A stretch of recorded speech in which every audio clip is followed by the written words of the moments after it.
E no meio tem um zelador de santo. Pai Marcelo, deixa eu ver. Pai Marcelo, mais conhecido como Pai de Santo. Não, na verdade, santo não tem pai, né? Eu sou um zelador. Zelador. Um zelador do Alexandre. É a hierarquia maior. Temos uma casa de Umbanda assim. Quais são as problemáticas que o senhor vê da Umbanda? A origem dela, como é que foi? Para mim, era uma religião espírita de afrodescendência europeia e brasileira, né? E enxergo a Umbanda dessa forma. E os orixás de africanos, de Candomblé, sincretizados com os santos católicos, essa é a minha ótica de como a Umbanda foi criada. Existem outros tipos de Umbanda? Existem vários tipos de Umbanda, porque a miscigenação para se criar essa religião e a falta de uma cartilha que nomeie realmente as diretrizes e os fundamentos a serem seguidos, vários zeladores de casa têm a sua forma de trabalhar. Qual é a certa? Cada um tem sua verdade. A sua casa, como funciona? A minha casa é feita com uma Umbanda Molocô, uma Umbanda abraçada, né, com fundamentos também de Candomblé, mas com o desenvolvimento mediúnico dos filhos alicerçados em Umbanda. A Umbanda vê tudo como energia, né? Então, se você consegue ungir a sua energia positiva, a sua aura que envolve o seu corpo, o seu pré-espírito, vai ficar saudável. Mas se você negativa o seu pensamento, a sua forma de agir, então você destrói a sua aura com formas, pensamentos, com energias que não dão saúde ao corpo, e aí assim as doenças começam a se instalar no corpo físico. Dessa forma que eu enxergo as doenças físicas. Primeiro se destrói o pré-espírito, para depois se destruir o corpo físico.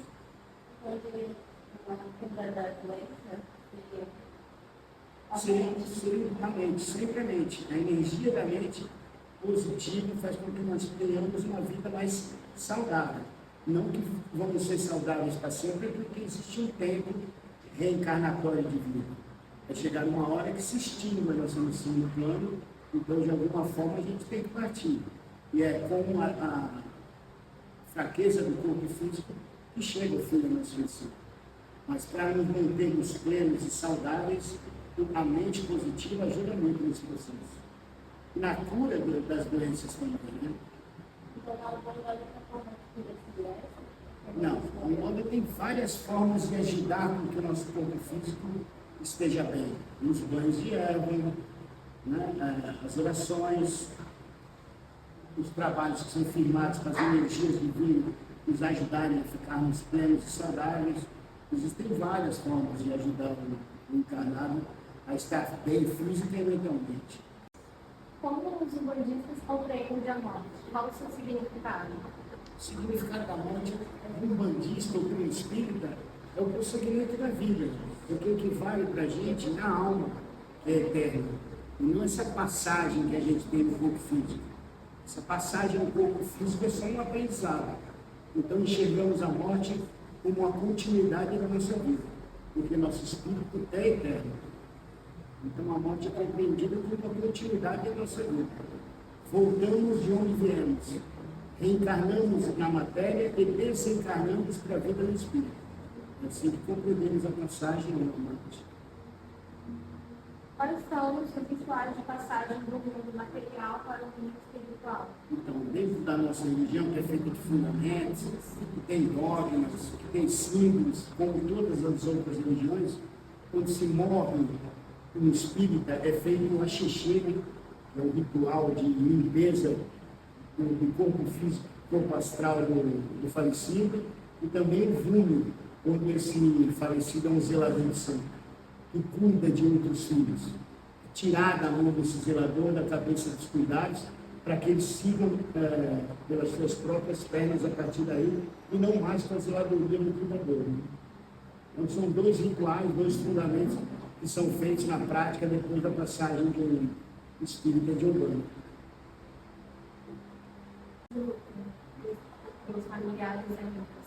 Como no catolicismo ou em outras religiões, o número cabalístico do nosso planeta é o 7. Né? 7 multiplicado por 7 vezes 7 são o tempo em que devemos cultuar os nossos falecidos. 7 dias, 14 dias, 21 dias. Né? Depende do quanto achamos que é necessário cultuar essa partilha. Partilha do número 7.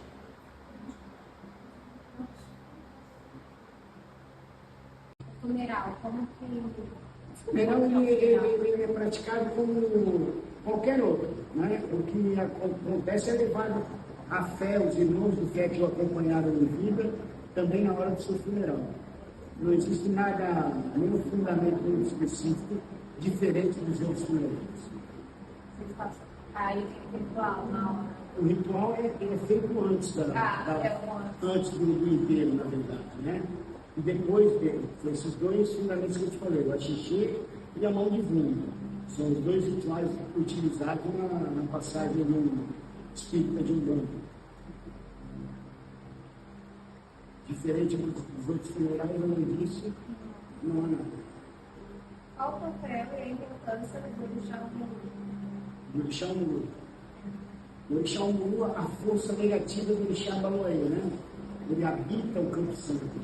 É ele quem recebe a alma do desencarnado espírita para levá-lo na jornada que vai continuar o seu espírito eterno. É ele quem recebe a alma do espírito do desencarnado para levá-lo às divindades, para levá-lo para seguir sua passagem agora como espírito. Se o orixá faz o caminho de ida da alma de um desencarnado, toda a prática espiritualista acredita na reencarnação, diferente das outras religiões que acreditam na ressurreição. Né? Essa é a diferença, se a gente for falar dos dogmas religiosos entre catolicismo, evangelismo e outras religiões. Nós, os espíritas, acreditamos na reencarnação. Qual é a diferença dos dois? No catolicismo, no evangelismo, você acredita na ressurreição, como fez o Cristo, né? Que morreu e ressuscitou. Já nas religiões espíritas, acreditamos na reencarnação. Várias vidas para várias melhores kármicas de uma mesma alma.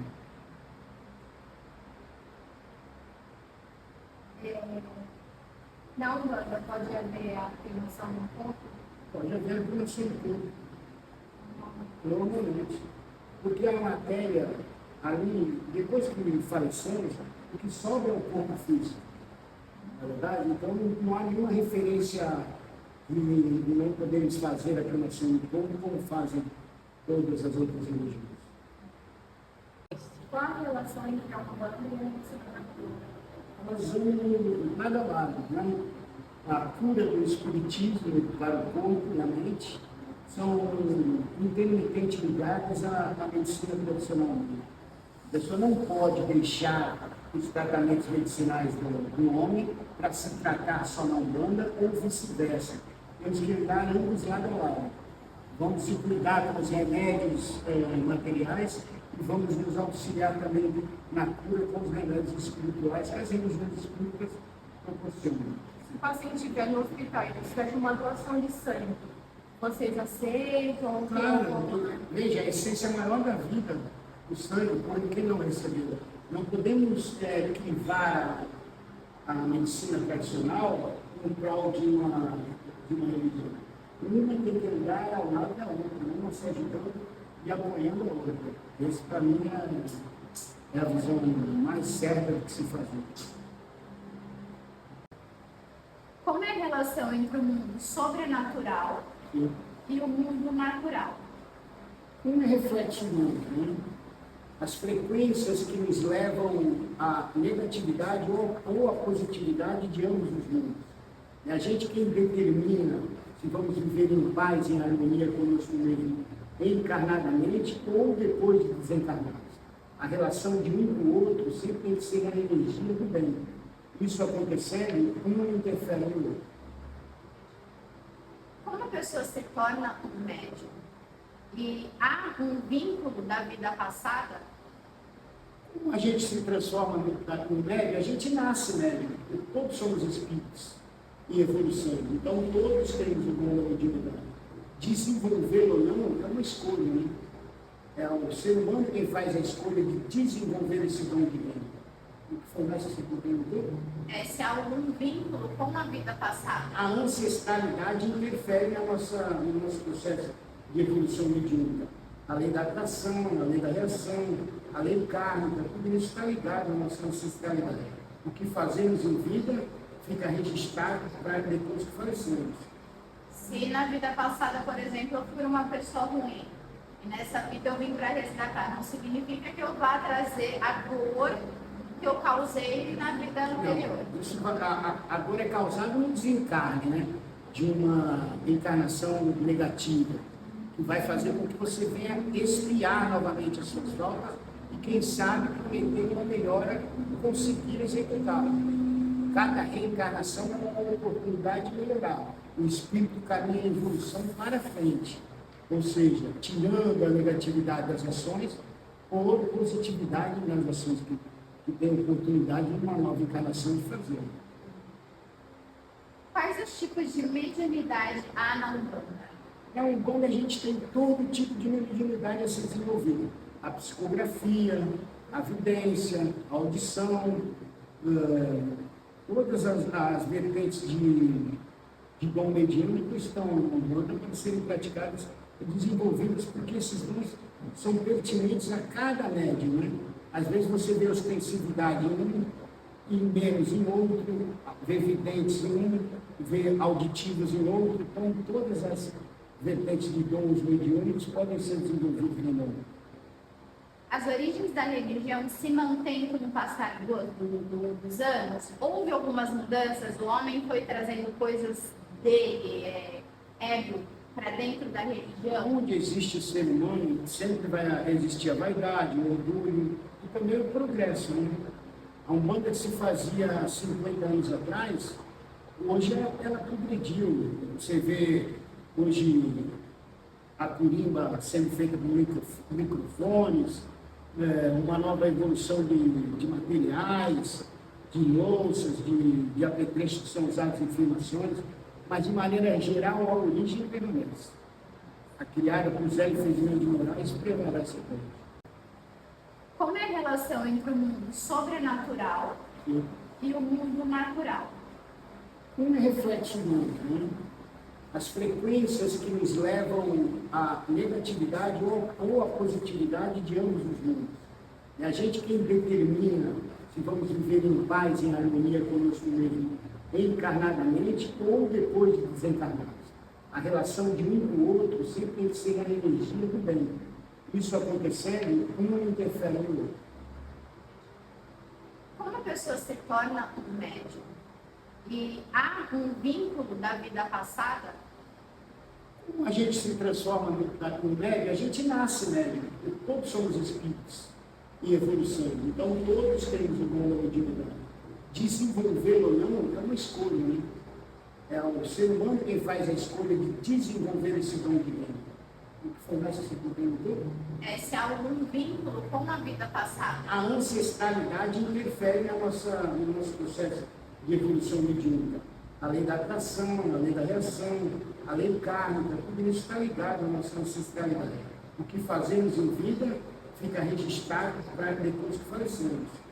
Se na vida passada, por exemplo, eu fui uma pessoa ruim, e nessa vida eu vim para resgatar, não significa que eu vá trazer a dor que eu causei na vida anterior. Não, isso, a dor é causada no desencarne, né?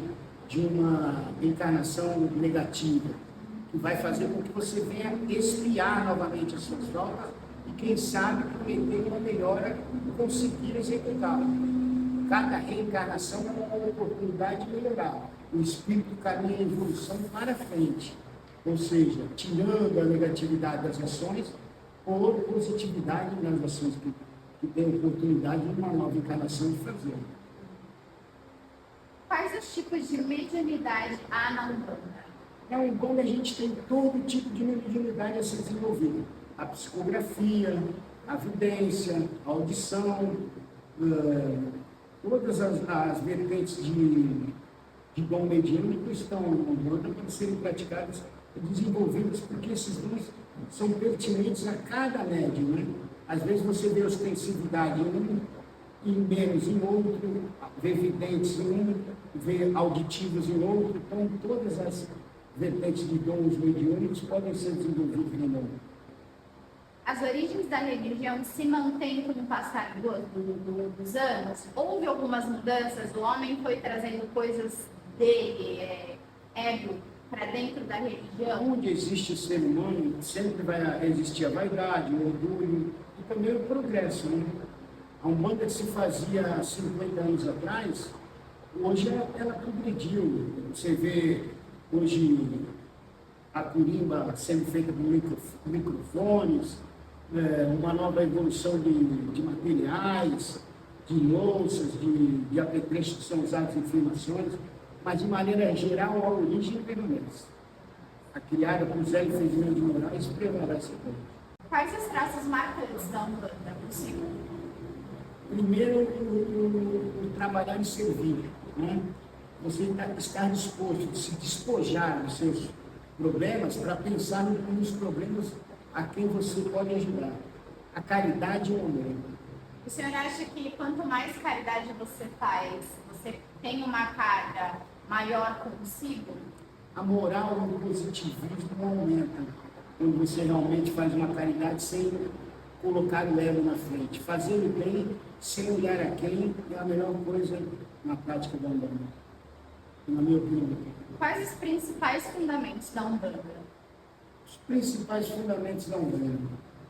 Você tem um princípio básico de Umbanda, abrir mão da sua existência humana para pensar na sua evolução espiritual. Né? Para mim, esse é um dos fundamentos básicos. Quais os desafios da doutrina? Desafio da doutrina. Missão dada, missão aceita. Você conseguir, através do sofrimento, evoluir a sua condição moral. Modificar o seu humano material e pensar na sua evolução espiritual. Eu acho que isso coloca na gente que pratica esse tipo de religião uma nova forma de viver. Como o senhor lida com o preconceito? Com a passagem de Cristo na Terra, ele deixou aí um livro chamado Bíblia, e muitos profetas iriam aparecer e falar o nome dele. Né? A gente fala o nome dele com a verdade. Coloca a forma de experiência que ele deixou nesse mundo à frente das nossas ações, palavras e pensamentos. O que o senhor já teve que abrir mão para ser hoje quem o senhor é? Da minha vaidade, da minha vida pessoal em primeiro lugar, da minha família. Hoje eu digo que eu não vivo para o santo, eu vivo para o santo. Então abrir mão da minha vaidade foi, acho que uma das maiores coisas que eu pude fazer para mim é melhor como ser humano. Se arrepende de algo? Não. Faria tudo de novo? Faria tudo de novo. O senhor, quando olha tudo que o senhor construiu, valeu a pena cada consulente que passou aqui, viu a cura, o senhor viu a cura, viu a evolução, valeu a pena ter traçado todo esse caminho que eu tenho certeza que foi doloroso, foi difícil, teve desafios, abriu a mão de muitas coisas, mas quando você olha para lá e vê cheio, com fila, como o seu coração se sente? Eu preferia que eu olhasse para lá e visse tudo vazio, porque aí eu teria certeza que a gente conseguiu ajudar todos aqueles que vieram buscar um auxílio. Então, cheio ou vazio não é a nossa intenção. A nossa intenção é que cada pessoa que vem aqui saiba que vem buscar um auxílio de verdade e encontrar aqui na nossa casa o amor e a caridade. Esse é o nosso objetivo. Mas ainda assim, a casa é vista como muito bem falada na região, né? Por uma casa que ajuda sem fins lucrativos, né? E muito bem vista porque tem resultados, bem resultados. Não só o senhor, como suas entidades e o pessoal que trabalha aqui também. Nesse sentido, como o senhor se porta ao ver isso tudo, saber que a casa conseguiu chegar nesse nível Eu acho que de seriedade? se eu cobrasse pelo que eu faço, eu estaria vendendo a minha mediunidade e a minha espiritualidade. Que o senhor recebeu de graça? Me dar de graça, que eu recebi de graça, na verdade. Se eu conseguir continuar multiplicando, esquecendo a materialidade, privando só por aquilo que é necessário, eu vou estar seguindo os passos de vitória para ajudar e poder continuar, como você mesmo disse, ser bem visto. Fale bem ou fale mal, mas fale da gente. Hoje, se uma pessoa quiser entrar na casa para trabalhar como médium, quais são os procedimentos que ela tem que passar? Então, a gente tem aqui um curso de Umbanda que leva 7 meses, né? Um tempo de espera em nossa assistência, para realmente ver se a pessoa está decidida a seguir a religião e abrir mão. Porque responsabilidade, compromisso, trabalhar e servir são os preceitos básicos, né? Quando as pessoas estão do lado de fora da nossa casa, na assistência, tudo é muito bonito, mas do portão para dentro, os compromissos eles aparecem, eles são duros, e a pessoa tem que estar preparada para se resignar e seguir. Isso seria os princípios básicos para qualquer interessado no ingresso na nossa casa. Como funciona a questão de raspar a cabeça, mais conhecida como fazer o santo, na Umbanda? Então, na verdade, o Umbanda não faz o santo, né? Nós temos uma camarinha de recolhimento do ori da pessoa, porque sem o ori equilibrado, nós não temos caminho no orixá. Então, são recolhimentos sem raspagem, sem capilagem, sem abrochamento, porque essas práticas são do candomblé. Então, em nossa casa, nós não aplicamos esses rituais, né? Quando alguém decide sair da casa, Sim. quais são os procedimentos para ela? Há um receio, há alguma coisa, ela deixar as entidades que ela trabalhou? Da maneira que entrou com Deus e com a bênção dos orixás, da mesma forma sairá. Né? A gente tem que saber que não criamos filhos de santo como os filhos de carne para nós. Nós criamos filhos livres para o mundo. Então ensinamos o que nos foi ensinado, passamos os ensinamentos de orixá e de entidades que recebemos de nossos ancestrais para esses que querem estar aqui. E quando eles vão embora, pedimos que todos aqueles que professaram sua ancestralidade aqui, nos sigam por um outro caminho. A escolha é pessoal. Não há uma prisão. A Umbanda não é uma prisão. Ela liberta, ela ama com liberdade. Quais os traços marcantes da Umbanda, por senhor? Primeiro, o trabalhar e servir, né? Você estar disposto de se despojar dos seus problemas para pensar nos problemas a quem você pode ajudar. A caridade e o amor. O senhor acha que quanto mais caridade você faz, você tem uma carga maior consigo? A moral e o positivismo aumentam quando você realmente faz uma caridade sem colocar o ego na frente. Fazer o bem sem olhar a quem é a melhor coisa na prática da Umbanda, na minha opinião. Quais os principais fundamentos da Umbanda? Os principais fundamentos da Umbanda. Você tem um princípio básico de Umbanda, abrir mão da sua existência humana para pensar na sua evolução espiritual. Né? Para mim, esse é um dos fundamentos básicos. Quais os desafios da doutrina? Desafio da doutrina. Missão dada, missão aceita.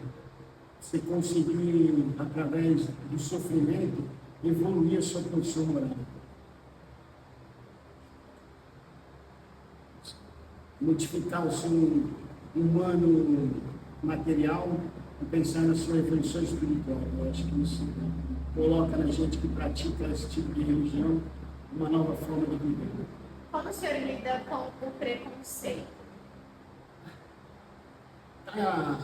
Com a passagem de Cristo na Terra, ele deixou aí um livro chamado Bíblia, e muitos profetas iriam aparecer e falar o nome dele.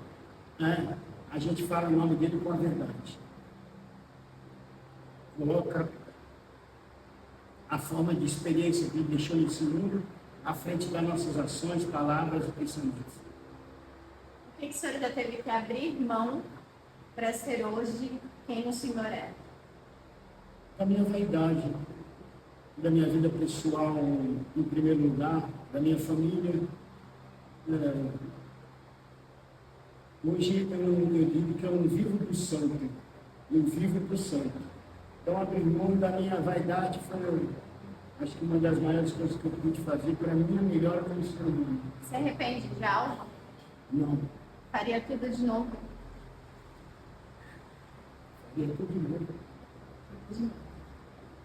O senhor, quando olha tudo que o senhor construiu, valeu a pena cada consulente que passou aqui, viu a cura, o senhor viu a cura, viu a evolução, valeu a pena ter traçado todo esse caminho que eu tenho certeza que foi doloroso, foi difícil, teve desafios, abriu a mão de muitas coisas, mas quando você olha para lá e vê cheio, com fila, como o seu coração se sente?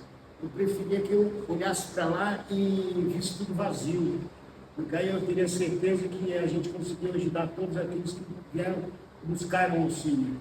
Então, cheio ou vazio não é a nossa intenção. A nossa intenção é que cada pessoa que vem aqui saiba que vem buscar um auxílio de verdade, e encontrar aqui na nossa casa o amor e a caridade. Esse é o nosso objetivo. Mas ainda assim, a casa é vista como muito bem falada na região, né? Por uma casa que ajuda sem fins lucrativos, né? E muito bem vista porque tem resultados, bem resultados.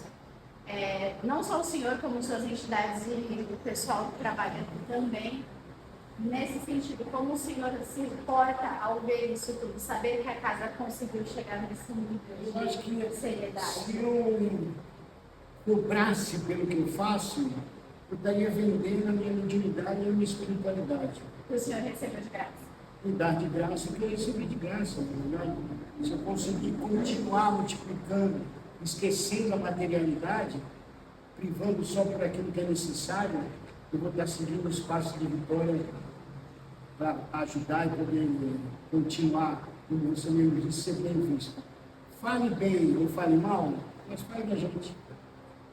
Hoje, se uma pessoa quiser entrar na casa para trabalhar como médium, quais são os procedimentos que ela tem que passar?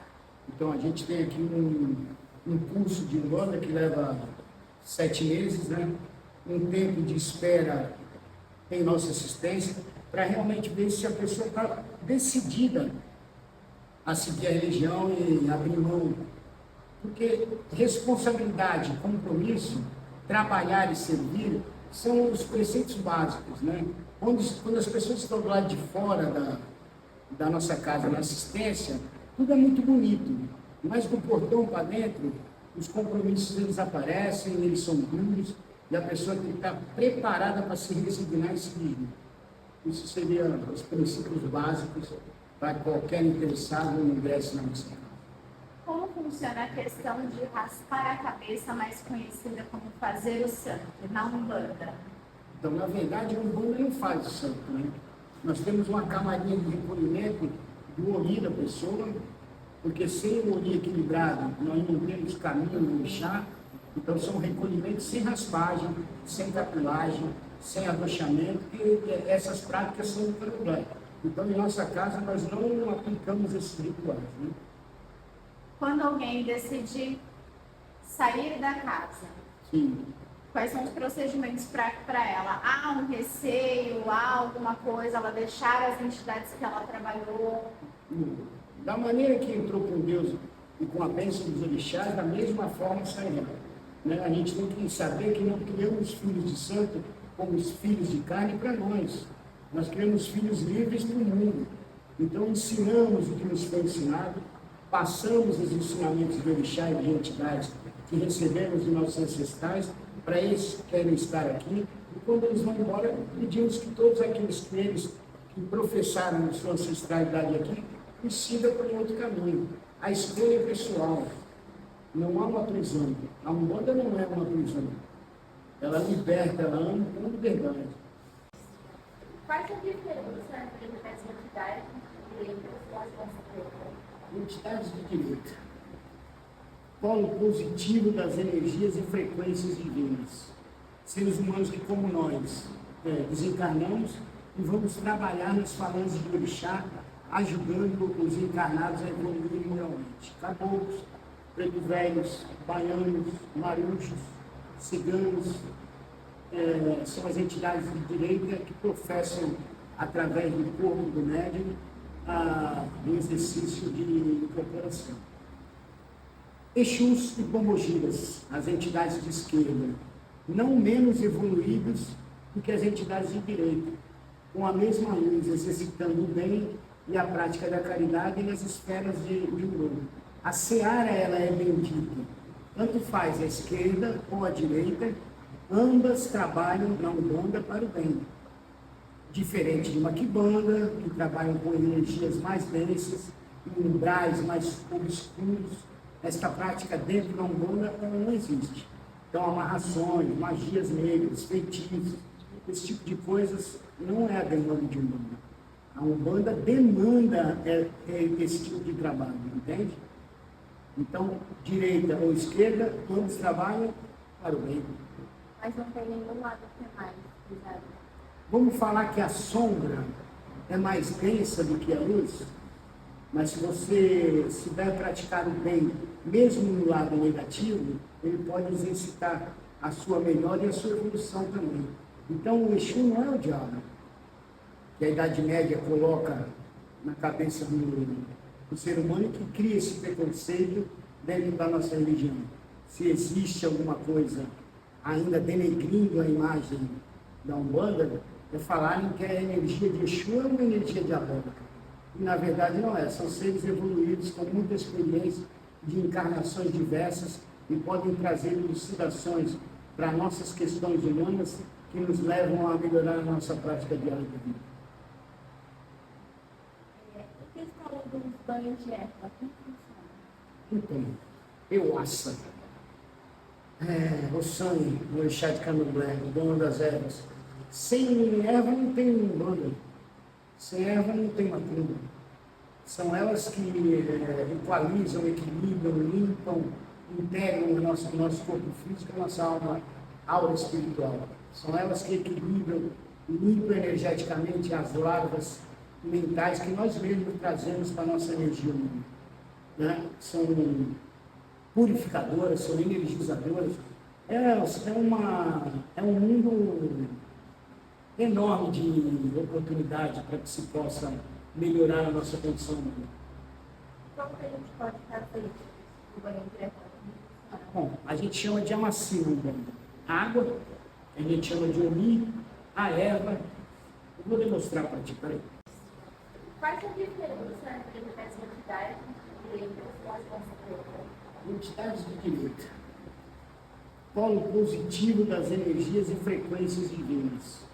Seres humanos que, como nós, desencarnamos e vamos trabalhar nas falanges de orixá, ajudando os encarnados a evoluir moralmente. Caboclos, preto velhos, baianos, maruchos, ciganos, são as entidades de direita que professam, através do corpo do médium, o exercício de incorporação. Exus e Pombogiras, as entidades de esquerda, não menos evoluídos do que as entidades de direita, com a mesma luz, exercitando o bem e a prática da caridade nas esferas de ouro. A seara, ela é bendita. Tanto faz a esquerda ou a direita, ambas trabalham na Umbanda para o bem. Diferente de uma Quimbanda, que trabalham com energias mais densas, em umbrais mais obscuros, esta prática dentro da Umbanda não existe. Então, amarrações, magias negras, feitiços, esse tipo de coisas não é a demanda de Umbanda. A Umbanda demanda esse tipo de trabalho, entende? Então, direita ou esquerda, todos trabalham para o bem. Mas não tem nenhum lado que é mais pesado. Vamos falar que a sombra é mais densa do que a luz? Mas se você souber praticar o bem, mesmo no lado negativo, ele pode exercitar a sua melhora e a sua evolução também. Então, o Exu não é o diabo, que a Idade Média coloca na cabeça o ser humano que cria esse preconceito dentro da nossa religião. Se existe alguma coisa ainda denegrindo a imagem da Umbanda, é falarem que a energia de Exu é uma energia diabólica. E na verdade não é, são seres evoluídos com muita experiência de encarnações diversas e podem trazer elucidações para nossas questões humanas que nos levam a melhorar a nossa prática diária de vida. O que você falou dos banhos de erva? Como funciona? Então, Euaça,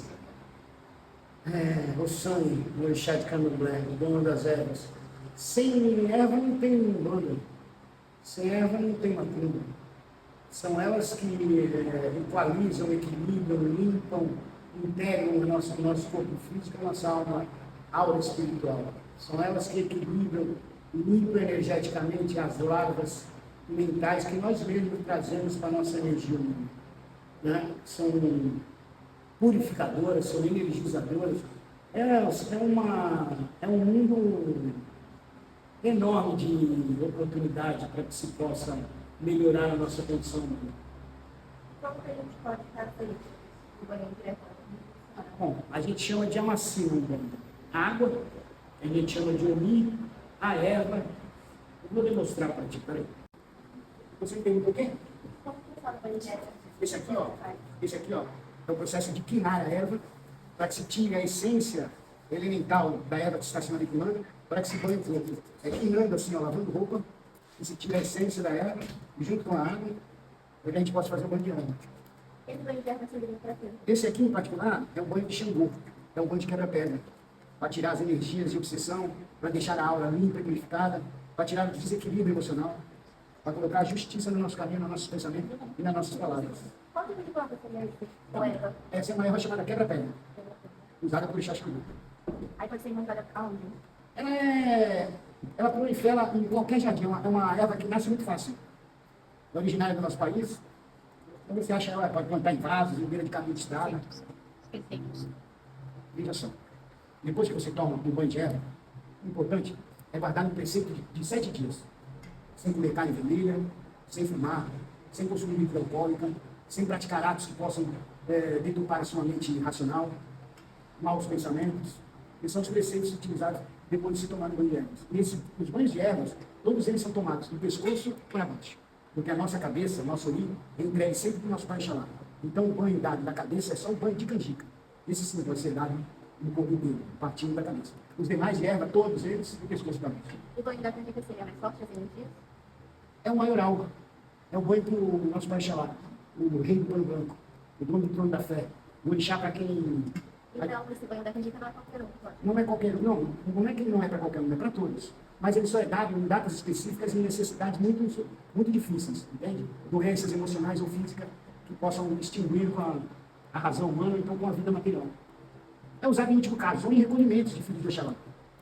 É um banho calmante, um banho energizador de fé humana, entende? E aí, Depois de fazer esse procedimento, é só jogar. depois de fazer esse procedimento, a gente coa a planta e usa só o líquido que extraímos da erva. E não pode tomar banho depois, ou Então você pode fazer o seu banho de limpeza primeiro e tomar de erva depois. Toma o seu banho de higiene natural e por fim, antes de se recolher no banho, você toma o banho de erva. O mito de não se poder tomar um banho de higiene depois é se você usou uma energia para se equilibrar e vai usar um material físico para tomar banho, você vai tirar a essência do que você colocou. Né? Então se faz no tempo certo. Primeiro o banho de higiene, depois o de ervas. Você entende por quê? como que fala banho de erva? Esse aqui, ó, é o processo de quinar a erva, para que se tire a essência elemental da erva que está se manipulando, para que se banhe o corpo. É quinando assim, ó, lavando roupa, e se tira a essência da erva, junto com a água, para que a gente possa fazer o banho de erva. Esse banho de erva serviria para quê? Esse aqui, em particular, é o banho de Xangô, é o banho de quebra-pedra, para tirar as energias de obsessão, para deixar a aura limpa e purificada, para tirar o desequilíbrio emocional, para colocar a justiça no nosso caminho, no nosso pensamento e nas nossas palavras. Qual tipo de planta seria isso? Ou erva? Essa é uma erva chamada quebra-pedra, usada por Orixá Xangô. Aí pode ser encontrada aonde? Ela prolifera em qualquer jardim, é uma erva que nasce muito fácil. É originária do nosso país. Então você acha ela, pode plantar em vasos, em beira de caminho de estrada. Veja só. Depois que você toma um banho de erva, o importante é guardar no preceito de 7 dias. sem comer carne vermelha, sem fumar, sem consumir bebida alcoólica, sem praticar atos que possam deturpar a sua mente racional, maus pensamentos, que são os preceitos utilizados depois de se tomar banho de ervas. E os banhos de ervas, todos eles são tomados do pescoço para baixo, porque a nossa cabeça, nosso olho, é entregue sempre para o nosso Pai Xalá. Então o banho dado da cabeça é só o banho de canjica. Esse sim pode ser dado no corpo inteiro, partindo da cabeça. Os demais de erva, todos eles, do pescoço para baixo. O banho da canjica seria mais forte as energias? É o maioral. É o banho para o nosso Pai Xalá, o rei do pano branco, o dono do trono da fé. O orixá para quem... Então, esse banho da canjica não é qualquer um, pode? Não é qualquer um, não. Não é que ele não é para qualquer um, é para todos. Mas ele só é dado em datas específicas e em necessidades muito difíceis, entende? Doenças emocionais ou físicas que possam extinguir com a razão humana, então com a vida material. É usado em último caso, ou em recolhimentos de filhos de Oxalá. Um banho calmante, um banho energizador de fé humana, entende? E aí, Depois de fazer esse procedimento, é só jogar. depois de fazer esse procedimento, a gente coa a planta e usa só o líquido que extraímos da erva. E não pode tomar banho depois, ou é... Então, você pode fazer o seu banho de limpeza primeiro e tomar de erva depois. Toma o seu banho de higiene natural e, por fim, antes de se recolher no banheiro, você toma o banho de erva. O mito de não se poder tomar um banho de higiene depois é se você usou uma energia para se equilibrar e vai usar um material físico para tomar banho, você vai tirar a essência que você colocou. Né? Então, se faz no tempo certo. Primeiro o banho de higiene, depois o de ervas. Os negros que foram trazidos da África vieram para a senzala brasileira trabalhar em nossas terras. E eles precisavam cultuar os orixás. Então eles faziam buracos na terra e colocavam folhas, apetrechos, animais, e diziam que aquilo ali era ruim. Só que a nação que fez aquele assentamento era de Queto. E aí vinham outros da nação de Angola e perguntavam: o que é isso aí? E o de Queto falava: é o ruim. Aí o gente falava: não, fazia outro buraco, colocava outras coisas e falava: isso aqui é que é o ruim. Então, a miscigenação dessas nações de raiz africana criaram o candomblé do Brasil, cultuado pelos negros da senzala. Porém, existiam negros que foram trazidos de lá que trabalhavam na Casa Grande, no dono da fazenda. E lá tinha as imagens de Nossa Senhora, de São Jorge, onde os brancos rezavam para aquelas entidades. E na senzala, eles batiam tambor, os orixás. E aí, o dono da fazenda falava: que bagunça é essa lá daqueles caras? Mandava o capataz ir lá e parar com tudo. O negro que trabalhava na Casa Grande começou a ver o branco rezar os santos da Igreja Católica. O que eles fizeram? Faziam um fundamento de nação, colocavam o santo em cima, a imagem do santo em cima. Quando o capataz ia lá: que confusão é essa que vocês estão fazendo, essa barulheira, essa gritaria, esse tambor? Estão louvando Nossa Senhora, estão louvando São Jorge. Está aí o secretismo da nação africana com o candomblé, com a afrodescendência de raiz. Deu para entender? Os negros que foram trazidos da África vieram para a senzala brasileira trabalhar em nossas terras. E eles precisavam cultuar os orixás. Então eles faziam buracos na terra e colocavam folhas, apetrechos, animais, e diziam que aquilo ali era ruim. Só que a nação que fez aquele assentamento era de Queto. E aí vinham outros da nação de Angola e perguntavam: o que é isso aí? E o de Queto falava: é o ruim. Aí o gente falava: não, fazia outro buraco, colocava outras coisas e falava: isso aqui é que é o ruim. Então, a miscigenação dessas nações de raiz africana criaram o candomblé do Brasil, cultuado pelos negros da senzala.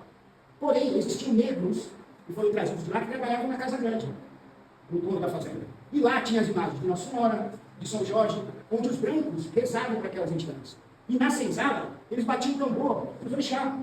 E aí, o dono da fazenda falava: que bagunça é essa lá daqueles caras? Mandava o capataz ir lá e parar com tudo. O negro que trabalhava na Casa Grande começou a ver o branco rezar os santos da Igreja Católica. O que eles fizeram? Faziam um fundamento de nação, colocavam o santo em cima, a imagem do santo em cima. Quando o capataz ia lá: que confusão é essa que vocês estão fazendo, essa barulheira, essa gritaria, esse tambor? Estão louvando Nossa Senhora, estão louvando São Jorge. Está aí o secretismo da nação africana com o candomblé, com a afrodescendência de raiz. Deu para entender? Chegou. Nossa mãe Exu, nossa mãe Ação, nossa avó Nanã, nossa mãe Manjá. Isso são orixás, forças divinas da natureza que ninguém incorpora. Nós incorporamos são os orixalás, seres humanos, que como nós falecem e divinizam para o alto, para as falanges de orixá. Certo? Orixá é uma coisa, entidade é outra. E as entidades estão ligadas às energias divinas dos orixás. Preto Velho é o Oxalá, Caboclo é o Oxóssi, Marúdio é o Iemanjá. Aí vão ter os caboclos de Oxum, os caboclos de Ançã, os caboclos de Iemanjá, falangeiros trabalhadores, entidades, seres humanos, vão repetir. E como nós falecem e voltam numa seara divina para ajudar os encarnados nas suas escolhas de vida. Ficou claro? O orixá, entidade. Entidade é que a gente vê. Não, entidades são aqueles, eles incorporam que nem orixás, mas são seres humanos que faleceram e divinizaram para falar de orixá. Acabou.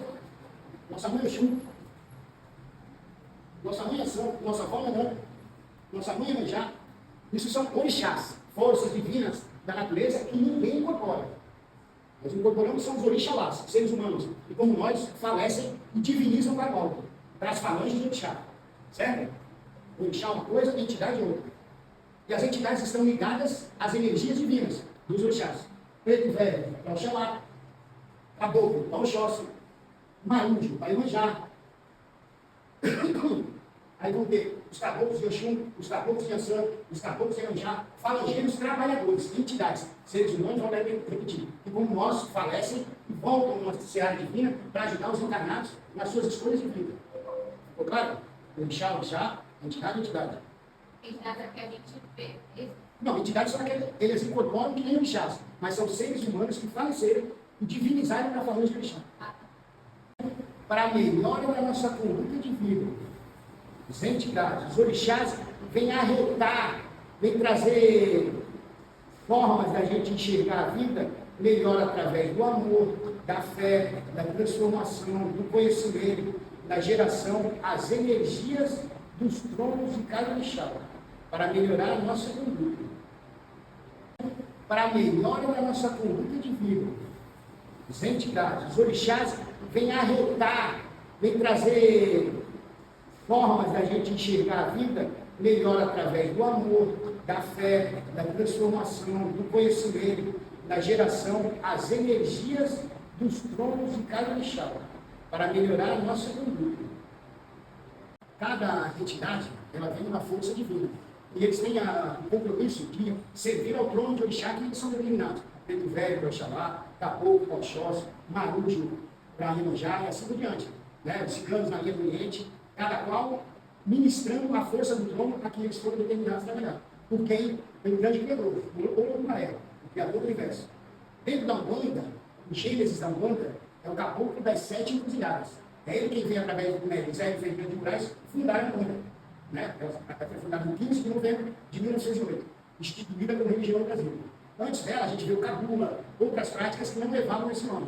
Quando este médico começa a manifestar o caboclo das 7 encruzilhadas, ele funda o terreiro de Nossa Senhora das Graças, no Rio de Janeiro, e fala, se coloca que a partir daquele dia, eles, o caboclo das 7 encruzilhadas, estavam fundando no nosso país uma nova religião, para trabalhar e servir através do amor e da caridade. Existe alguma entidade, por exemplo, seu Perna Branca, seu eixo das 7 encruzilhadas, seu eixo caveira, existe, normalmente as pessoas falam, o meu eixo é mais importante do que o eixo do outro, ou não existe esse negócio de um eixo ou uma entidade ser mais do que o outro? Existem uns bons e os eixos batizados, né?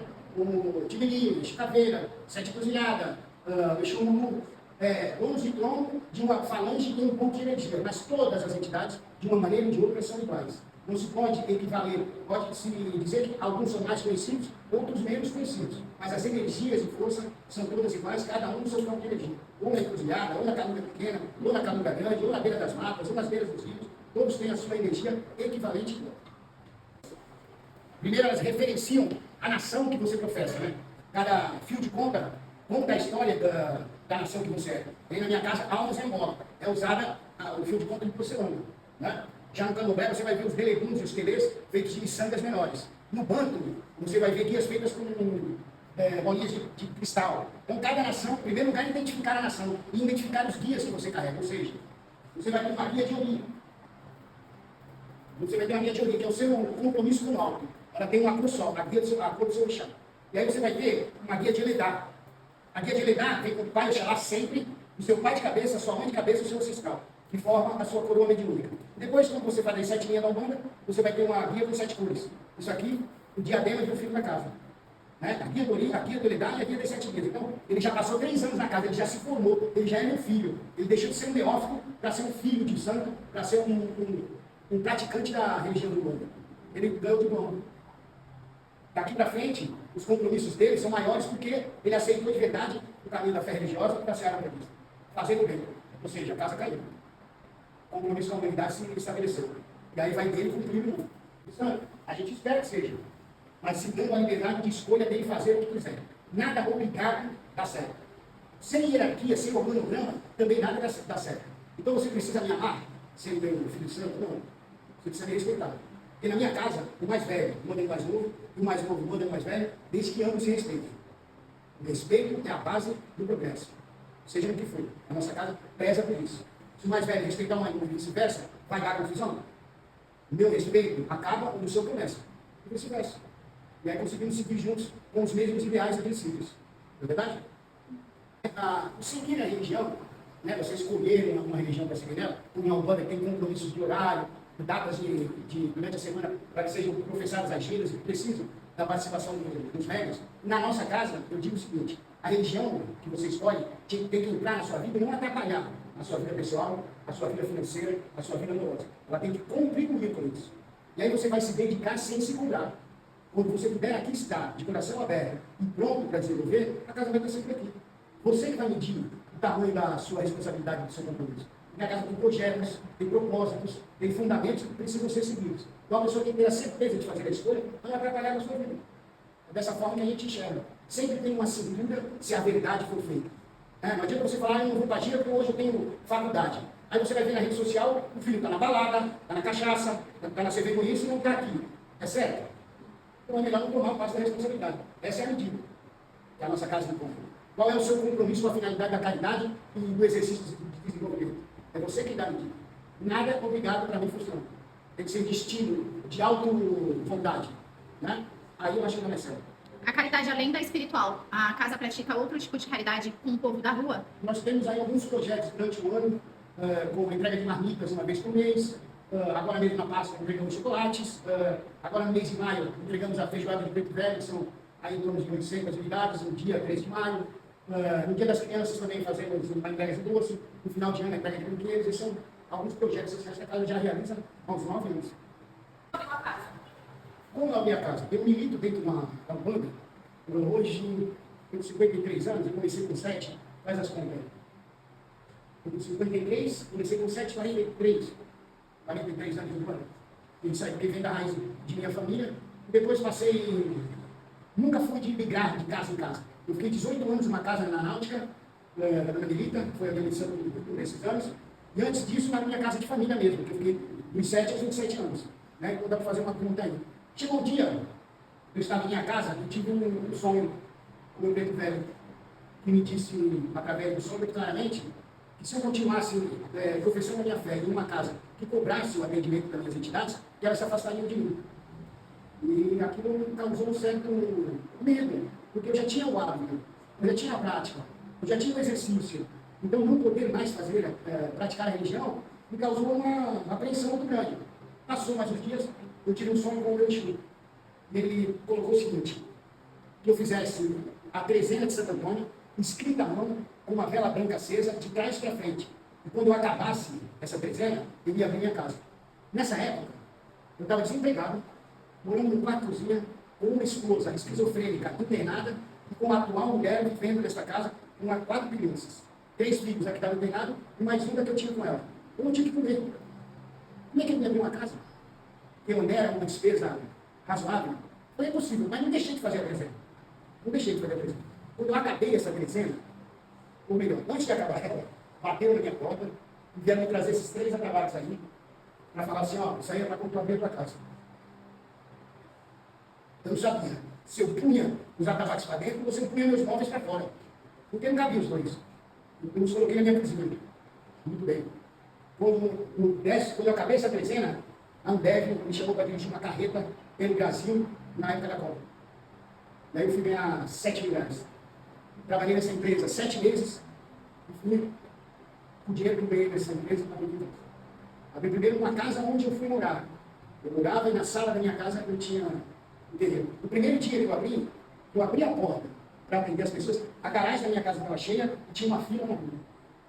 Eu bati a porta, voltei para dentro e falei para minha mulher: e agora? Ela falou: agora subiram. Daí eu comecei há 9 anos atrás. Eu acho que deu certo. Deu muito certo. A Umbanda faz rituais, trabalho de programação? Magia negra? A Umbanda tradicional, Mas dentro da Umbanda existem várias outras ciências, né? A apometria, que faz o desdobramento, a Jurema, que trabalha só com ervas, a Quimbanda, que trabalha com o lado escuro da magia negra. Também na vertente existe a Quimbanda, com que é a Quimbanda que se professa dentro de uma casa onde os pretos velhos, os baianos, os goiabeiros vêm na energia da esquerda. Essa é uma Quimbanda boa, né? Que eles vêm aqui para desmanchar a magia. A Quimbanda com K, ela constrói mal sobre o mal nos pedidos daqueles que vêm procurar o mal. Já a Umbanda não aceita, a nossa doutrina não aceita amarração, não aceita feitiço, não é para isso que a Umbanda foi instituída.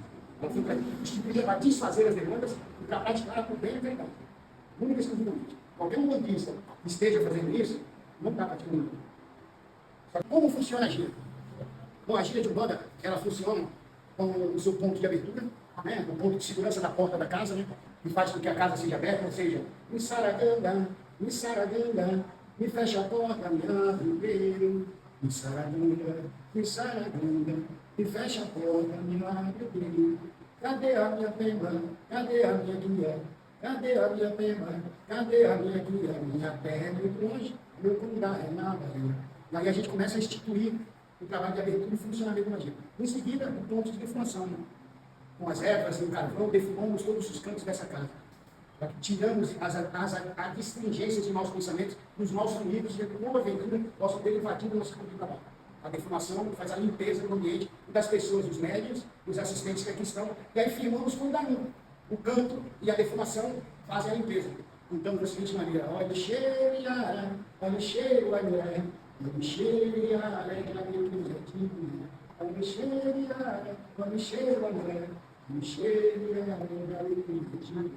Depois disso, batemos nossa cabeça ao divino, agradecendo a oportunidade de estar diante de Jesus. Antes disso, invocamos uma oração de respeito dos médios para com o trabalho que professam dentro dessa casa. Né? Deus Pai, de amor e misericórdia, dás aos médios a compreensão de sua santidade e da responsabilidade que cabe no desempenho de suas funções. E agradecemos a união da corrente. Né? A Deus, resolve para nós, Ave Maria. Em seguida, batemos nossa cabeça. Em seguida, bate a cabeça, fazemos a invocação do Mixal Bruno, para que ele guarde todo o nosso trabalho, para que ele abra os nossos caminhos. Então, assim. Me abre essa girovina, não deixa de me entrar. Me abre essa girovina, não deixa de me entrar. É hora de cá. E aí, damos continuidade ao atendimento das pessoas que vêm na assistência, que ajuda com a espiritualidade. Basicamente isso. E como funcionam as características de cada orixá para o seu filho? Então, características de personalidade. O orixá para com o médium. Nosso pai é Oxalá. As características dos filhos de Oxalá são a tendência a serem irritadiços. O orixá Oxalá menino, o orixá Oxalá velho. O orixá guiano, o orixá no filho. O guiano, guerreiro da verdade. Cristo, nos 0 aos 14 anos, quando não conhecia quem era, já nascido no mundo, vai no que era professado pelos fariseus e diz assim, tudo isso aí que vocês estão fazendo está errado. Eu sou o caminho, eu sou a verdade, eu sou a vida. Então, um guerreiro da verdade, uma cabeça quente e uma cabeça fria.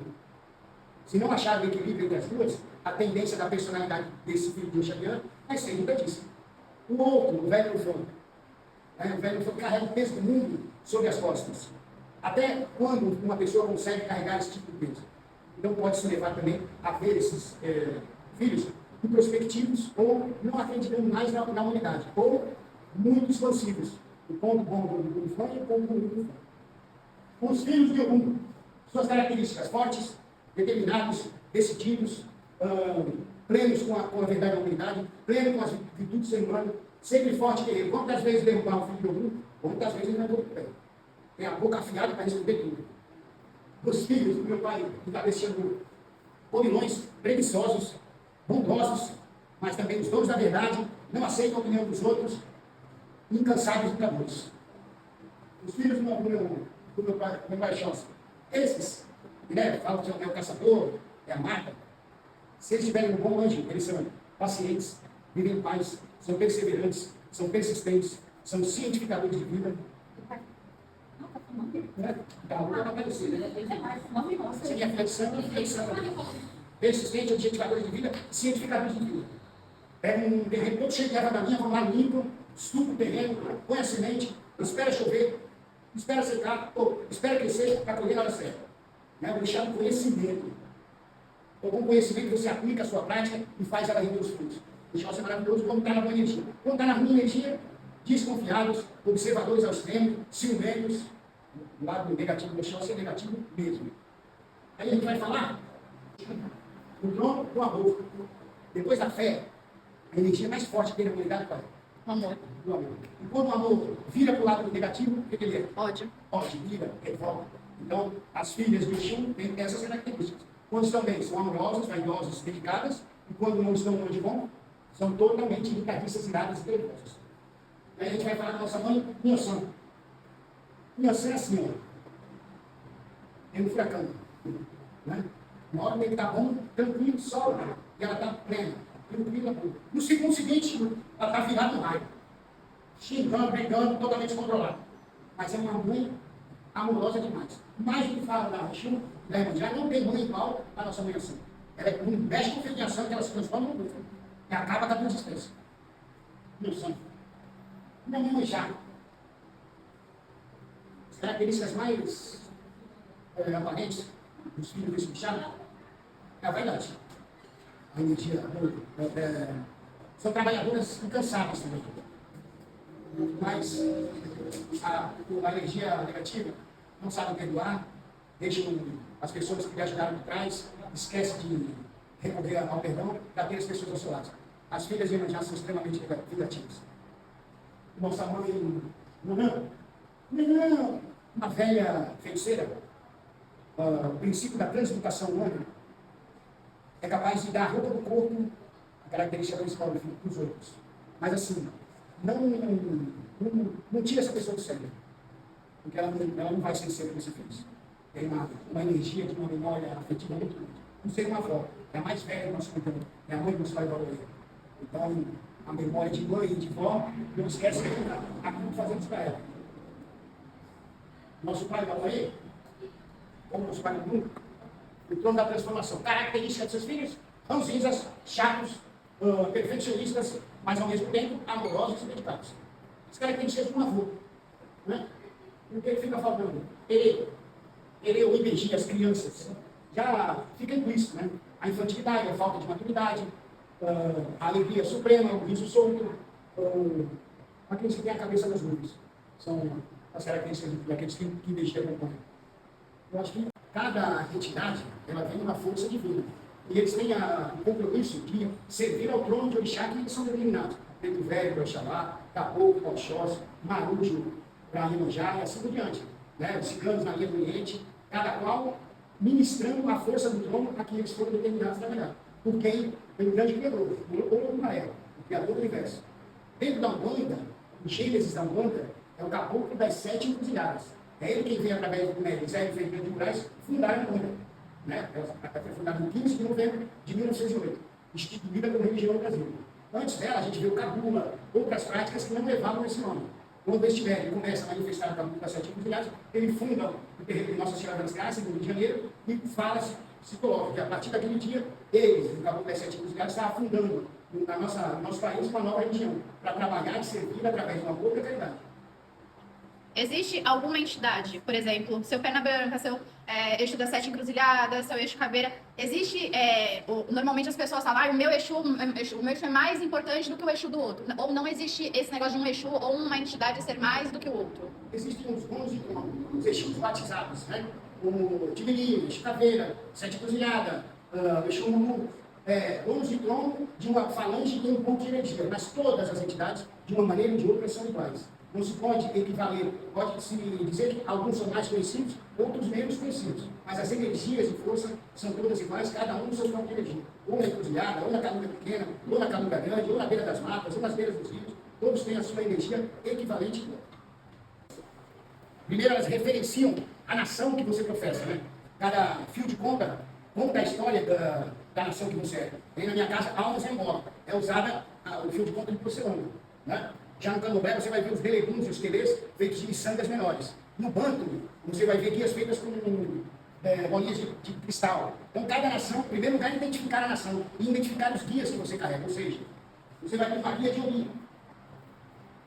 Você vai ter uma guia de Ori, que é o seu compromisso com o alto. Ela tem uma cor só, a cor do seu orixá. E aí você vai ter uma guia de Eledá. A guia de Eledá vem com o pai Oxalá sempre, o seu pai de cabeça, a sua mãe de cabeça e o seu ancestral, que forma a sua coroa mediúnica. Depois, quando você faz as 7 linhas da Umbanda, você vai ter uma guia com 7 cores. Isso aqui, o diadema de um filho da casa. Né? A guia do Eledá e a guia das 7 linhas. Então, ele já passou 3 anos na casa, ele já se formou, ele já é meu filho. Ele deixou de ser um neófito para ser um filho de santo, para ser um praticante da religião do Umbanda. Ele ganhou de bom. Daqui para frente, os compromissos dele são maiores porque ele aceitou de verdade o caminho da fé religiosa e da seara prevista. Fazendo bem. Ou seja, a casa caiu. O compromisso com a humanidade se estabeleceu. E aí vai dele cumprir o mundo. Então, a gente espera que seja. Mas se dando a liberdade de escolha dele fazer o que quiser. Nada obrigado dá certo. Sem hierarquia, sem organograma, também nada dá certo. Então você precisa me amar, sendo meu filho santo? Não. Você precisa me respeitar. Porque na minha casa, o mais velho manda no mais novo, e o mais novo manda no mais velho, desde que ambos se respeitem. O respeito é a base do progresso. Seja no que for. A nossa casa preza por isso. Se o mais velho respeitar o mais novo e vice-versa, vai dar confusão. O meu respeito acaba quando o seu começa. E vice-versa. E aí conseguimos seguir juntos com os mesmos ideais e princípios. Não é verdade? O seguir a religião, né, você escolher uma religião para seguir nela, como a Umbanda tem compromissos de horário, datas durante a semana para que sejam professadas agendas e precisam da participação dos médios. Na nossa casa, eu digo o seguinte: a religião que você escolhe tem que entrar na sua vida e não atrapalhar a sua vida pessoal, a sua vida financeira, a sua vida amorosa. Ela tem que contribuir com isso. E aí você vai se dedicar sem se cobrar. Quando você puder aqui estar, de coração aberto e pronto para desenvolver, a casa vai estar sempre aqui. Você que vai medir o tamanho da sua responsabilidade, do seu compromisso. Porque a casa tem projetos, tem propósitos, tem fundamentos que precisam ser seguidos. Então a pessoa tem que ter a certeza de fazer a escolha, não atrapalhar na sua vida. É dessa forma que a gente enxerga. Sempre tem uma cintura se a verdade for feita. Não adianta você falar, eu não vou para gira porque hoje eu tenho faculdade. Aí você vai ver na rede social, o filho está na balada, está na cachaça, está na cervejaria e não está aqui. É certo? Então é melhor não tomar parte da responsabilidade. Essa é a medida que é a nossa casa de compra. Qual é o seu compromisso com a finalidade da caridade e do exercício de desenvolvimento? É você que dá a medida. Nada é obrigado para mim funcionar. Tem que ser de estilo, de auto-vontade. Né? Aí eu acho que não é certo. A caridade além da espiritual, a casa pratica outro tipo de caridade com o povo da rua? Nós temos aí alguns projetos durante o ano, com entrega de marmitas uma vez por mês. Agora mesmo na Páscoa entregamos chocolates. Agora no mês de maio entregamos a feijoada de preto velho, que são aí em torno de 800 unidades, no dia 3 de maio. No dia das crianças também fazemos uma entrega de doce. No final de ano a entrega de brinquedos. Esses são alguns projetos sociais que a casa já realiza há uns 9 anos.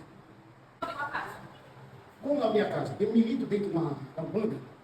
Hoje, tenho 53 anos, eu comecei com 7, faz as contas. Eu com 53, comecei com 7, 43 anos de Umbanda. Isso aí vem da raiz de minha família. Depois passei, nunca fui de migrar de casa em casa. Eu fiquei 18 anos numa casa na Náutica, da Dona Melita, que foi a demissão por esses anos. E antes disso, na minha casa de família mesmo, que eu fiquei dos 7 aos 27 anos. Né? Então dá para fazer uma pergunta aí.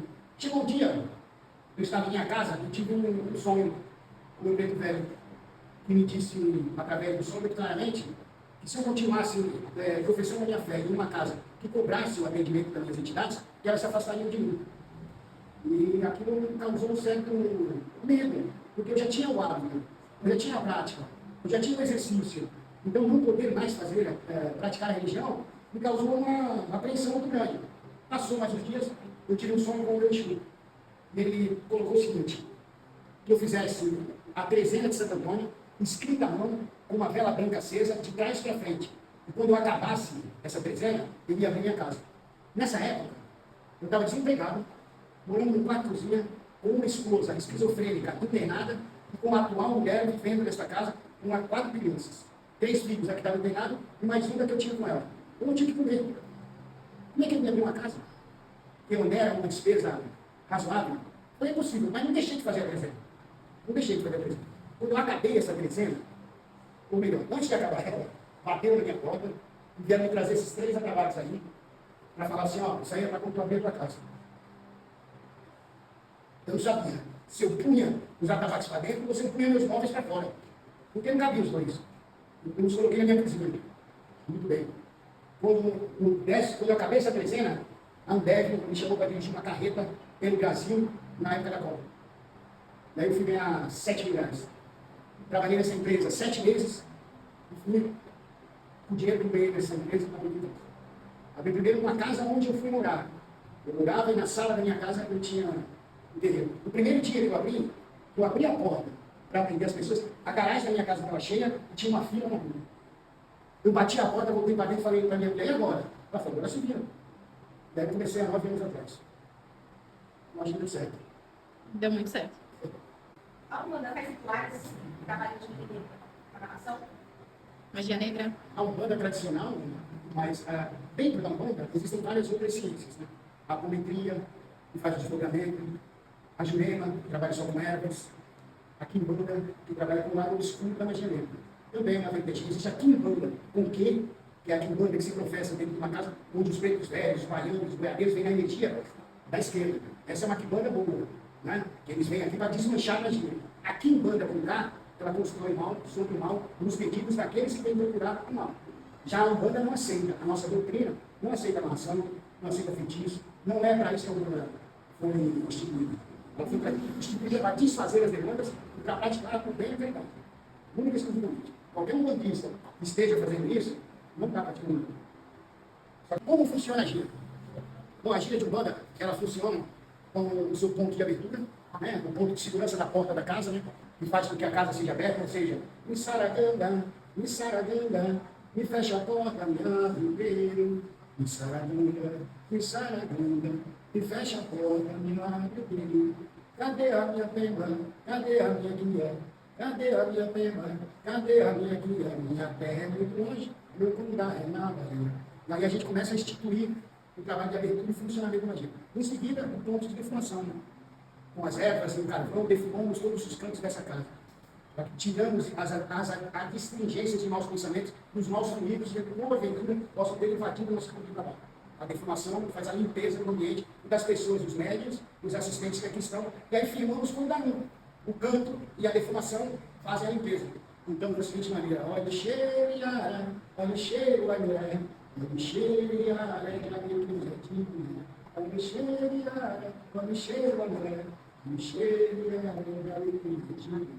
depois disso, batemos nossa cabeça ao divino, agradecendo a oportunidade de estar dentro de gente. Antes disso, invocamos uma oração de respeito dos médios para com o trabalho que professam dentro dessa casa. Né? Deus Pai, de amor e misericórdia, dás aos médios a compreensão de sua santidade e da responsabilidade que cabe no desempenho de suas funções. E agradecemos a união da corrente. Né? Deus resolve para nós, Ave Maria. Em seguida, batemos nossa cabeça. Em seguida, bate-cabeça, fazemos a invocação do Ixá Ogum, para que ele guarde todo o nosso trabalho, para que ele abra os nossos caminhos. Então, assim. E abre essa gira, não deixa de me entrar. E abre essa gira, não deixa de me entrar. É hora de cá. E aí, damos continuidade ao atendimento das pessoas que vêm na assistência, que lá ajuda com a espiritualidade. Basicamente isso. E como funcionam as características de cada orixá para o seu filho? Então, características de personalidade. O orixá para com o médium. Nosso pai Oxalá. As características dos filhos de Oxalá são a tendência a serem irritadiços. O orixá Oxalá menino, o orixá Oxalá velho. O orixá guiano, o orixá no filho. O guiano guerreiro da verdade. Cristo, nos 0 aos 14 anos, quando não conhecia quem era, já nascido no mundo, vai no que era professado nos fariseus e diz assim, ó, tudo isso aí que vocês estão fazendo está errado. Eu sou o caminho, eu sou a verdade, eu sou a vida. Então, um guerreiro da verdade, uma cabeça quente e uma cabeça fria. Se não achar o equilíbrio entre as duas, a tendência da personalidade desse filho de Oxaliano vai ser irritadíssima. O outro, o velho Ufano, o velho Ufano carrega o peso do mundo sobre as costas. Até quando uma pessoa consegue carregar esse tipo de peso? Então, pode se levar também a ver esses filhos introspectivos ou não acreditando mais na humanidade, ou muito expansivos.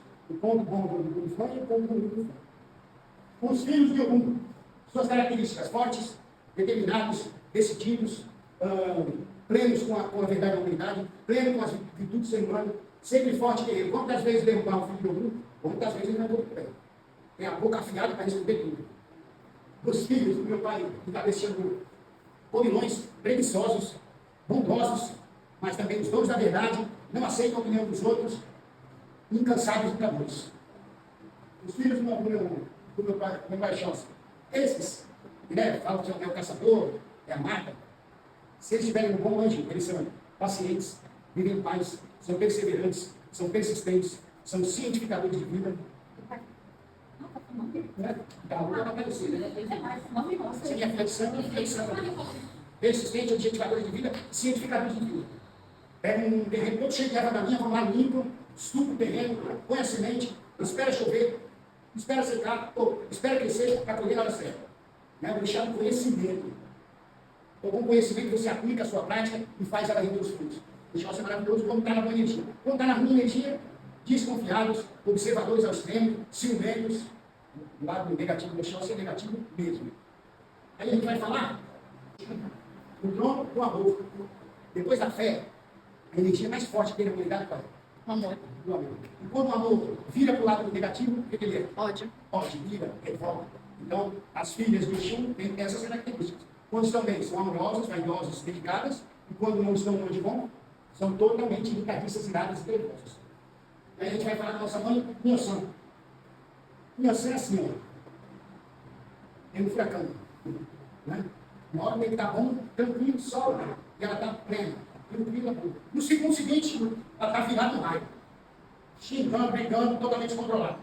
Mas é uma mãe amorosa demais. Mais do que fala da Exu, da Iemanjá, não tem mãe igual a nossa mãe assim.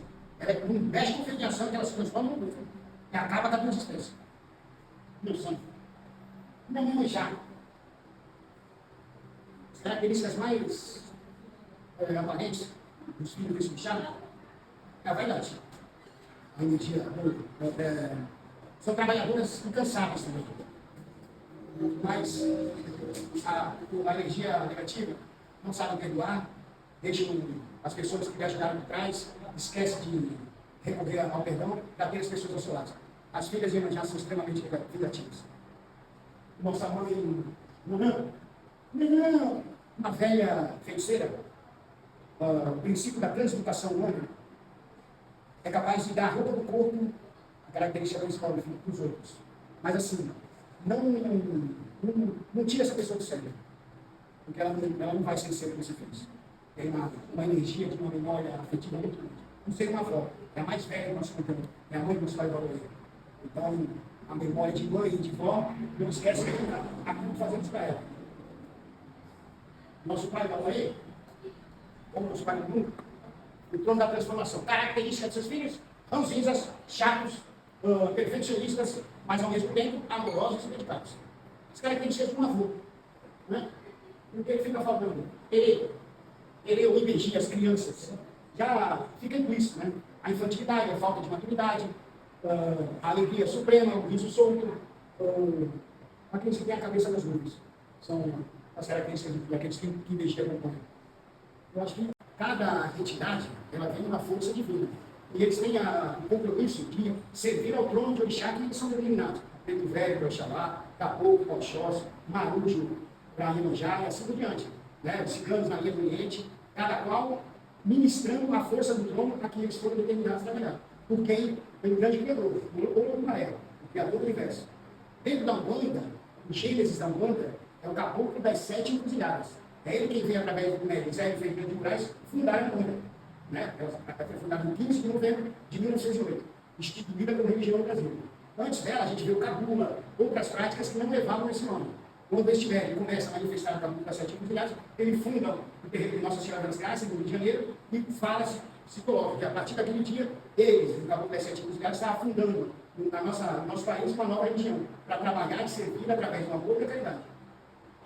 Existe alguma entidade, por exemplo, seu Perna Branca, seu eixo das 7 encruzilhadas, seu eixo caveira, existe, normalmente as pessoas falam, o meu eixo é mais importante do que o eixo do outro, ou não existe esse negócio de um eixo ou uma entidade ser mais do que o outro? Existem os exus batizados, né? O Tigrinho, eixo caveira, 7 encruzilhada, o eixo Mulu, donos de trono de uma falange e um ponto de energia, mas todas as entidades, de uma maneira ou de outra, são iguais. Não se pode equivaler, pode-se dizer que alguns são mais conhecidos, outros menos conhecidos. Mas as energias e força são todas iguais, cada um no seu campo de energia. Ou na encruzilhada, ou na calunga pequena, ou na calunga grande, ou na beira das matas, ou nas beiras dos rios. Todos têm a sua energia equivalente. Primeiro, elas referenciam a nação que você professa, né? Cada fio de conta conta a história da nação que você é. E na minha casa, almas em Angola. É usada o fio de conta de porcelana, né? Já no candomblé, você vai ver os beleguns e os telês feitos de miçangas menores. No banto, você vai ver guias feitas com bolinhas de cristal. Então, cada nação, em primeiro lugar, identificar a nação e identificar os guias que você carrega. Ou seja, você vai ter uma guia de Ori. Você vai ter uma guia de Ori, que é o seu compromisso com o alto. Ela tem uma cor só, a cor do seu Oxá. E aí você vai ter uma guia de Eledá. A guia de Eledá vem com o pai Oxalá sempre, o seu pai de cabeça, a sua mãe de cabeça e o seu ancestral, que forma a sua coroa mediúnica. Depois, quando você faz as 7 linhas da Umbanda, você vai ter uma guia com 7 cores. Isso aqui, o diadema de um filho da casa. Né? A guia do Ori, a guia do Eledá e a guia das 7 linhas. Então, ele já passou 3 anos na casa, ele já se formou, ele já é meu filho. Ele deixou de ser um neófito para ser um filho de santo, para ser um praticante da religião do Umbanda. Ele ganhou de bom. Daqui para frente, os compromissos dele são maiores porque ele aceitou de verdade o caminho da fé religiosa e da seara prevista. Fazendo bem. Ou seja, a casa caiu. O compromisso com a humanidade se estabeleceu. E aí vai dele cumprir o mundo. Isso a gente espera que seja. Mas se dando a liberdade de escolha dele fazer o que quiser. Nada obrigado dá certo. Sem hierarquia, sem organograma, também nada dá certo. Então você precisa me amar, sendo o Filho Santo? Não. Você precisa me respeitar. Porque na minha casa, o mais velho manda o mais novo, e o mais novo manda o mais velho, desde que ambos se respeitem. O respeito é a base do progresso. Seja no que for. A nossa casa preza por isso. Se o mais velho respeitar o mais novo e vice-versa, vai dar confusão. O meu respeito acaba onde o seu começa. E vice-versa. E aí conseguimos seguir juntos com os mesmos ideais e princípios. Não é verdade? O seguir a religião, né, você escolher uma religião para seguir nela, uma Umbanda que tem compromissos de horário, datas durante a semana para que sejam professadas as giras e precisam da participação dos médios. Na nossa casa, eu digo o seguinte: a religião que você escolhe tem que entrar na sua vida e não atrapalhar a sua vida pessoal, a sua vida financeira, a sua vida amorosa. Ela tem que contribuir com isso. E aí você vai se dedicar sem se cobrar. Quando você puder aqui estar, de coração aberto e pronto para desenvolver, a casa vai estar sempre aqui. Você que vai medir o tamanho da sua responsabilidade, do seu compromisso. Minha casa tem projetos, tem propósitos, tem fundamentos que precisam ser seguidos. Então, a pessoa que tem a certeza de fazer a escolha não vai atrapalhar na sua vida. É dessa forma que a gente enxerga. Sempre tem uma cintura se a verdade for feita. Não adianta você falar, eu não vou para gira porque hoje eu tenho faculdade. Aí você vai ver na rede social, o filho está na balada, está na cachaça, está na cervejaria e não está aqui. É certo? Então é melhor não tomar parte da responsabilidade. Essa é a medida que a nossa casa encontra. Qual é o seu compromisso com a finalidade da caridade e do exercício de desenvolvimento? É você que dá a medida. Nada é obrigado para mim funcionar. Tem que ser destino de auto-vontade. Né? Aí eu acho que não é certo. A caridade, além da espiritual, a casa pratica outro tipo de caridade com o povo da rua? Nós temos aí alguns projetos durante o ano, como entrega de marmitas uma vez por mês. Agora mesmo na Páscoa entregamos chocolates. Agora no mês de maio entregamos a feijoada de preto velho, que são aí em torno de 800 unidades, no dia 13 de maio. No dia das crianças também fazemos uma entrega de doce. No final de ano a entrega de brinquedos. Esses são alguns projetos sociais que a casa já realiza há uns 9 anos. Como é a minha casa? Eu milito dentro de uma Umbanda. Hoje tenho 53 anos, eu comecei com 7. Faz as contas aí. Eu tenho 53, comecei com 7, 43. 43 anos de Umbanda. Isso aí vem da raiz de minha família. Depois passei... Nunca fui de migrar de casa em casa. Eu fiquei 18 anos numa casa na Náutica, da Dona Melita, que foi a minha missão nesses anos. E antes disso, na minha casa de família mesmo, que eu fiquei dos 7 aos 27 anos. Né? Então dá para fazer uma conta aí. Chegou um dia, eu estava em minha casa e tive um sonho com o meu preto velho, que me disse, através do sonho, claramente, que se eu continuasse professando a minha fé em uma casa que cobrasse o atendimento das minhas entidades, que elas se afastariam de mim. E aquilo me causou um certo medo, porque eu já tinha o hábito, eu já tinha a prática, eu já tinha o exercício. Então, não poder mais praticar a religião me causou uma apreensão muito grande. Passou mais uns dias, eu tive um sonho com o meu tio. E ele colocou o seguinte: que eu fizesse a trezena de Santo Antônio, escrita à mão, com uma vela branca acesa, de trás para frente. E quando eu acabasse essa trezena, eu ia abrir minha casa. Nessa época, eu estava desempregado, morando num quarto cozinha, com uma esposa esquizofrênica, internada, e com uma atual mulher vivendo nessa casa, com 4 crianças. 3 filhos, a que estava internado, e mais uma que eu tinha com ela. Eu não tinha que comer. Como é que ele ia abrir uma casa? Eu onera uma despesa razoável? Foi possível, mas não deixei de fazer a dezena. Não deixei de fazer a dezena. Quando eu acabei essa dezena, ou melhor, antes de acabar ela, bateram na minha porta e vieram me trazer esses 3 atabaques aí, para falar assim, ó, isso aí é para comprar a tua casa. Eu não sabia se eu punha os atabaques para dentro ou se eu punha meus móveis para fora. Porque não cabia os dois. Eu os coloquei na minha cozinha. Muito bem. Quando eu acabei essa dezena, a Ambev me chamou para dirigir uma carreta pelo Brasil na época da Copa. Daí eu fui ganhar 7 mil reais. Trabalhei nessa empresa 7 meses e fui com o dinheiro que eu ganhei nessa empresa para abrir. Abri primeiro uma casa onde eu fui morar. Eu morava e na sala da minha casa eu tinha um terreno. No primeiro dia que eu abri a porta para atender as pessoas, a garagem da minha casa estava cheia e tinha uma fila na rua. Eu bati a porta, voltei para dentro e falei para minha mulher, e agora? Ela falou, agora subiram. Daí eu comecei há 9 anos atrás. Eu acho que deu certo. Deu muito certo. A Umbanda faz rituais que trabalham de programação? Magia negra? A Umbanda tradicional, mas dentro da Umbanda existem várias outras ciências. Né? A apometria, que faz o desdobramento, a Jurema, que trabalha só com ervas, a Quimbanda, que trabalha com o lado escuro da magia negra. Também na vertente existe a Quimbanda, com que é a Quimbanda que se professa dentro de uma casa onde os pretos velhos, os baianos, os goiabeiros vêm na energia da esquerda. Essa é uma Quimbanda boa, né? Que eles vêm aqui para desmanchar a magia.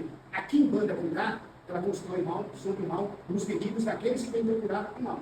Já a Umbanda não aceita, a nossa doutrina não aceita amarração, não aceita feitiço, não é para isso que a Umbanda foi instituída.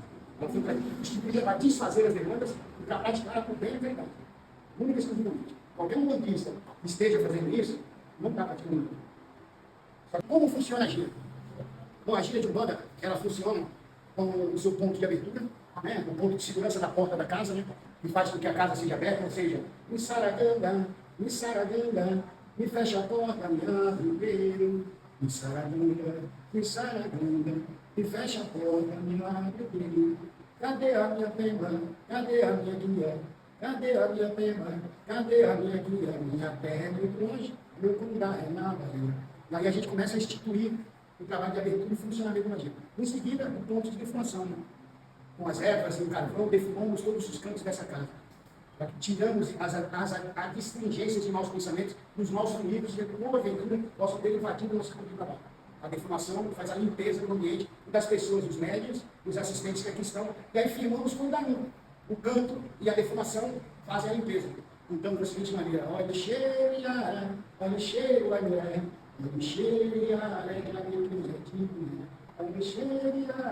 o cheiro,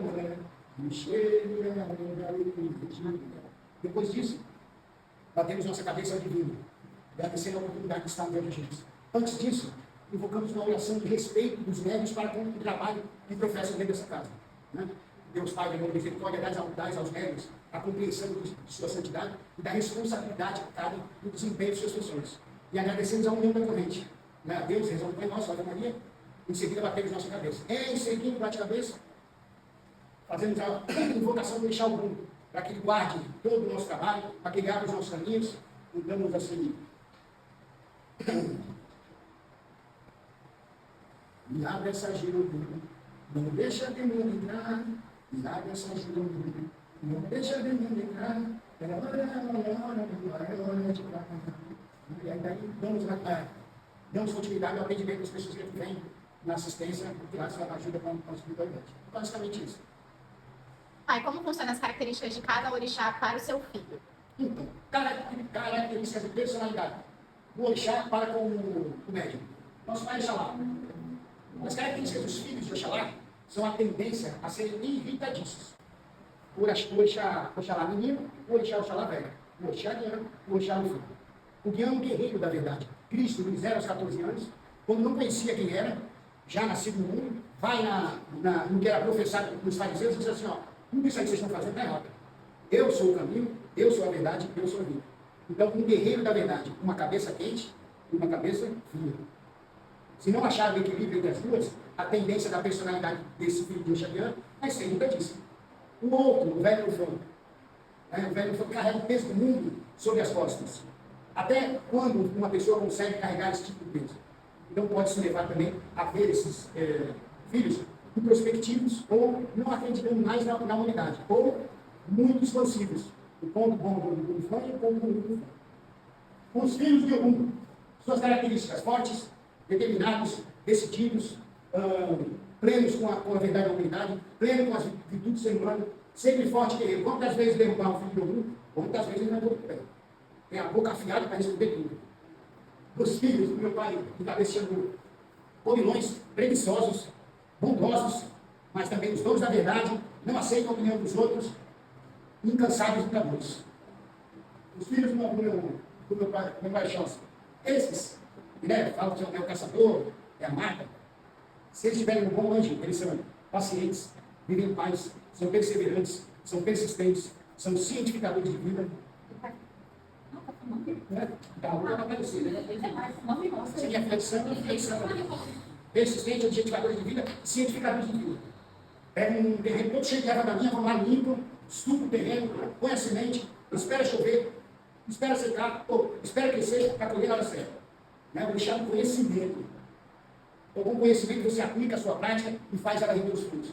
Deixar você maravilhoso quando está na boa energia. Quando está na ruim energia, desconfiados, observadores ao extremo, ciumentos.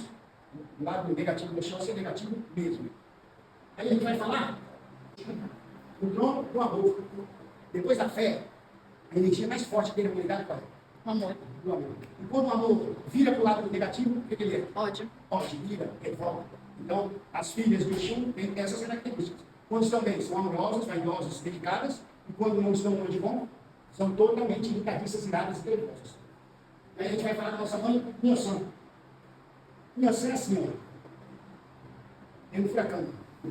Né? Uma hora ele está bom, tranquilo, sol, e ela está plena, tranquila. No segundo seguinte, ela está virada no raio. Xingando, brigando, totalmente descontrolada.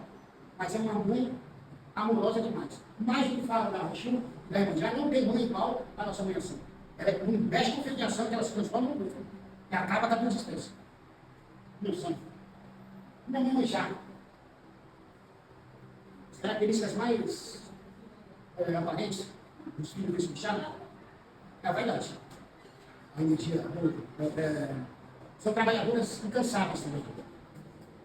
Mas a energia negativa não sabe perdoar, deixam as pessoas que lhe ajudaram por trás, esquece de recorrer ao perdão daquelas pessoas ao seu lado.